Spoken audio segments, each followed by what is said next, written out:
pasien mencari dokter, perawat berlarian membawa obat. Kaki kau tuh sudah pincang. Mau cari apa pula kau malam-malam begini?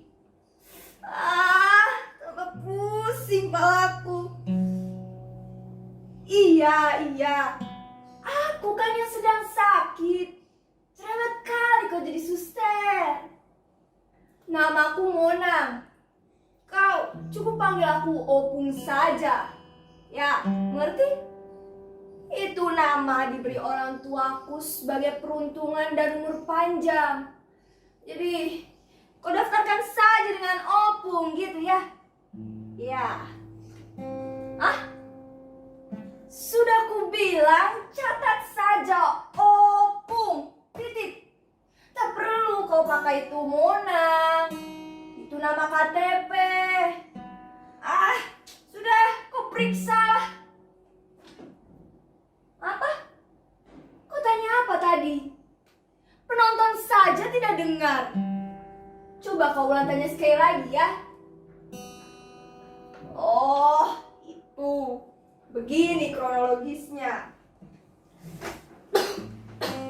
Jadi, tadi itu aku tidur lebih cepat dari biasa. Kira-kira lewat tengah malam, aku terbangun. Mataku suster seperti mau copot, berkenyut-kenyut laksana roda kereta yang mau lepas dari relnya. Sudah begitu, kepalaku seperti dipukul-pukul palu godam.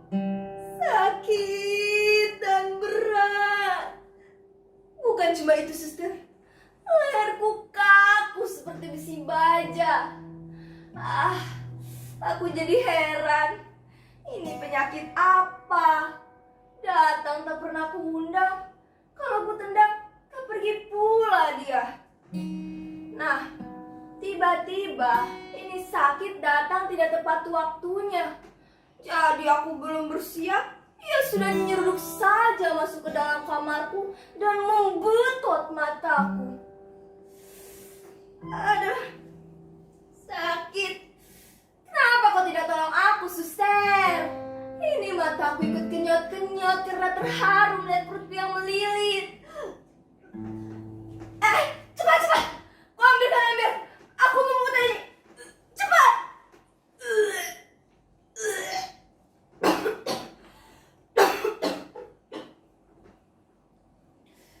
Suster, kau di mana?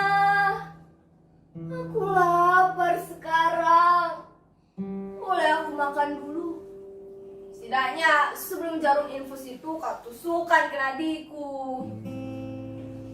Aku memang sudah makan kemarin sore, tetapi kan sudah keluar lagi. Jadi biarkan aku makan dulu ya, suster. Ngomong-ngomong, ini dokter di mana? Dokter.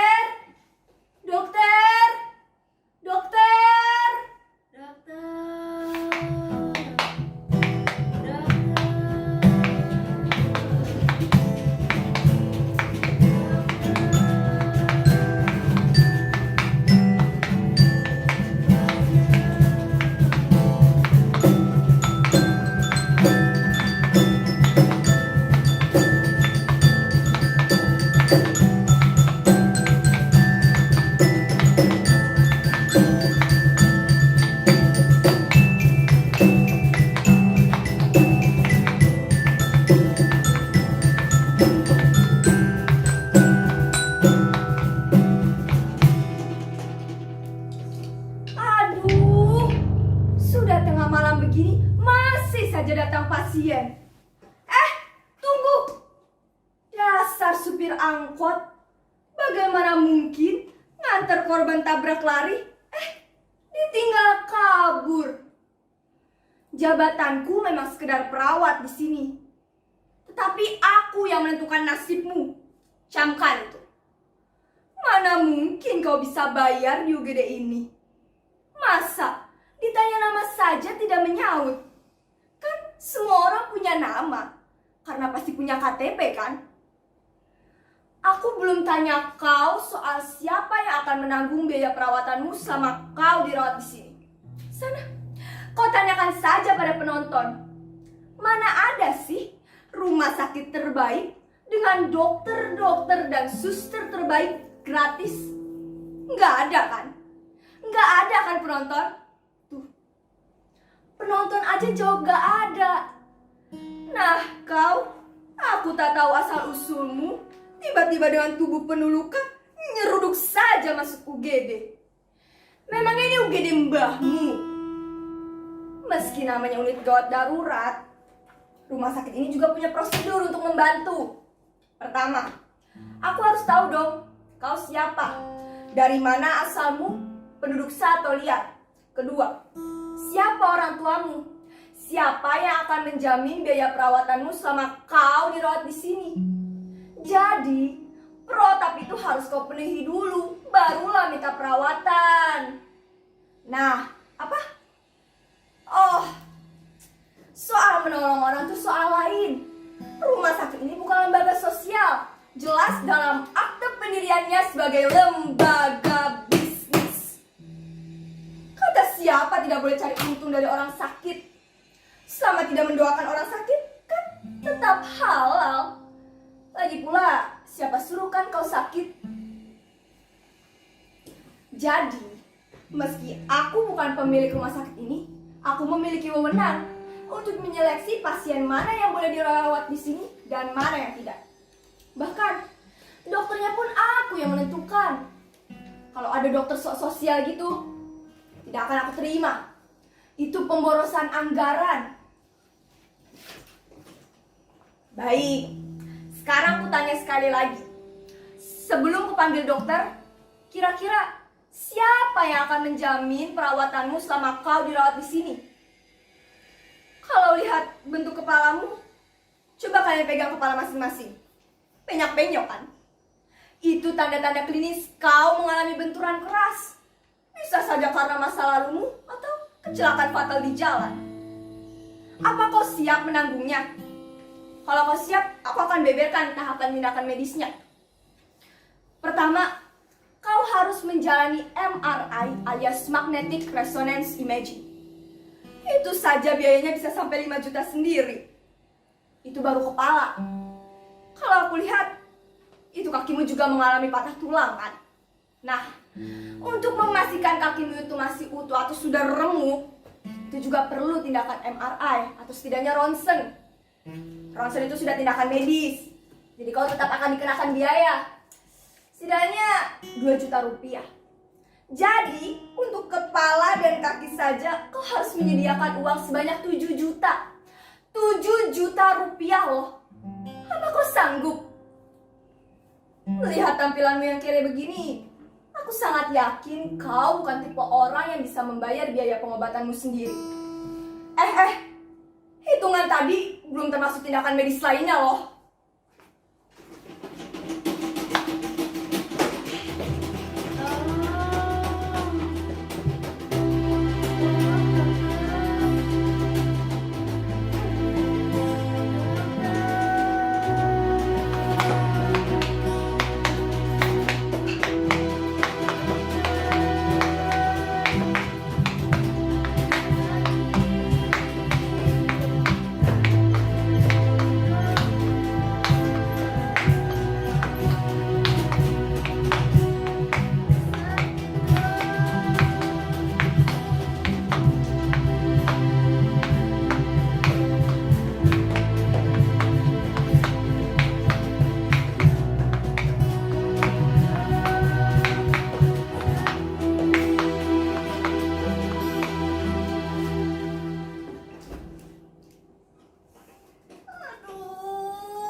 cuma gelandangan yang iseng cari makan di seberang rel kereta.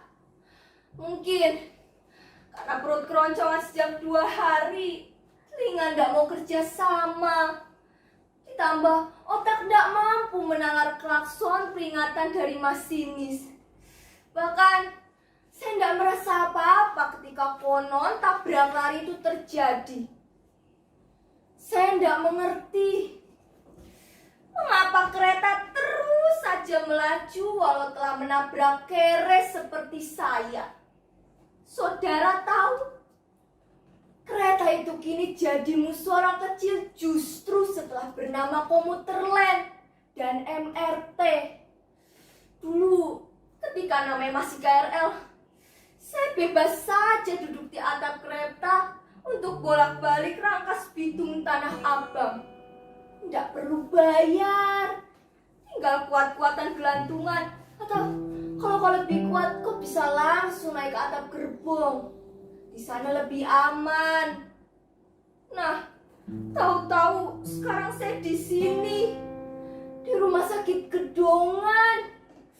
Rumah sakit seperti ini justru membuat saya semakin pusing. Bukan saja soal ongkosnya yang tidak mungkin saya bayar, tetapi terlalu bersih dan dingin. Bersih dan dingin itu sering membuat saya sesak napas. Aduh dokter, kepala saya kenapa jadi penyok-penyok begini? Perasaan tadi masih utuh. Ini rumah sakit atau bengkel? Main ketok sembarangan sih. Aduh suster, saya pastikan tidak akan bisa bayar biaya pengobatan di sini. Saya juga tidak tahu mengapa tiba-tiba supir angkot membawa saya kemari. Padahal di dekat pintu kereta Sudimara ada rumah sakit yang lebih ramah untuk golongan kere seperti saya. Aduh, suster. Apa suster akan membiarkan anak Tuhan ini mati menderita? Tidakkah ada sedikit saja rasa belas kasih di antara pemilik rumah sakit ini kepada kere seperti saya? Kere juga berhak atas rasa kasih. Begitu kan penonton? Kalian kok tidak ada yang terharu sih? Tunjukkan dong rasa hormatmu kepada kere seperti saya. Aduh dokter, saya ini hanya kere. Biar saja mati sebagai kere. Ronggok di pinggiran rel jauh lebih baik bagi saya dokter. Jangan biarkan saya kesepian.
Tadi ada yang teriak-teriak panggil dokter. Jelang pagi tadi aku sudah minta telepon itu dokter ahli. Aku tak mau tiba-tiba penyakit stroke menyergapku diam-diam. Apalah guna hidup kau kalau badan mati separuh. Apa kau dengar tadi keluar pasien di sebelahku? Suster, aku tak mau lah kau begitu galak pada pasien miskin. Ini rumah sakit memang gak partikelir, tapi bukan berarti kau abai pada pasien miskin yang butuh kesembuhan. Kemiskinan sudah membuatnya menderita. Janganlah kau tambah-tambah dengan omelanmu, suster. Suster, sini kau suster. Aku memang tak punya banyak uang, tapi aku masih menyisakan rasa kasihku untuk orang-orang terbuang seperti pasienmu hari ini. Aku tak perlu kenal dia, tak perlu tanya KTP-nya, asal-usulnya, apalagi tanya siapa istrinya. Suster, kau masukkan saja tagihan pasien itu ke dalam tagihanku ya. Biar nanti diurus oleh anak-anakku. Apa sudah cukup? Semua yang ia habiskan, asal bisa sembuh, aku yang tanggung. Kau dengar itu kan, suster? Usahakan kau perbaiki kepalanya penyok-penyok itu. Kasih tahu dokter. Kerjakan dengan rapi. Jangan asal-asalan. Apalagi borongan. Ini menyangkut nyawa manusia, bukan sekedar mobil rongsokan.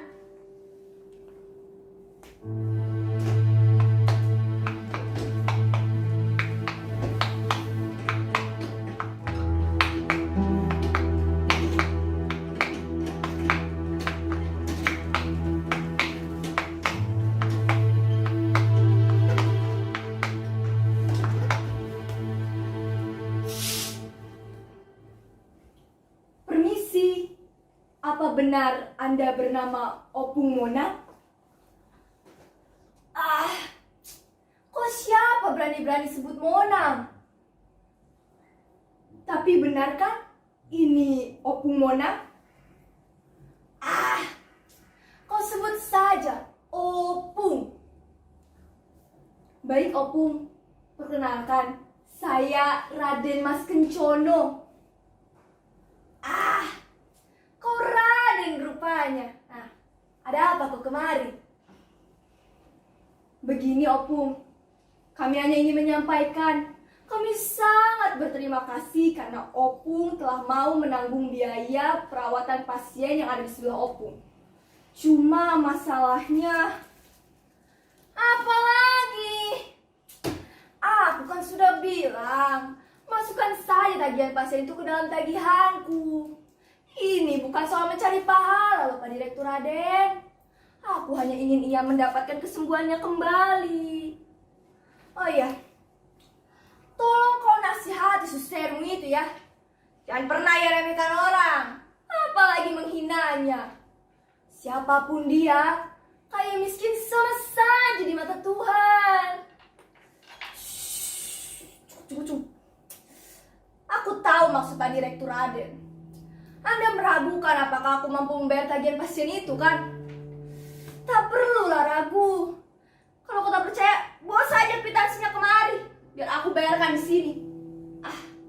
Kalau Pak Raden canggung padaku, suruh suster yang ngomel-ngomel itu kemari ya, biar sekalian aku ceramahi dia. Tapi begini Opung, saya ingin menyampaikan bahwa pasien itu baru saja dinyatakan terminal. Apa? Bagaimana kronologisnya? Pasien itu baru saja dinyatakan meninggal dunia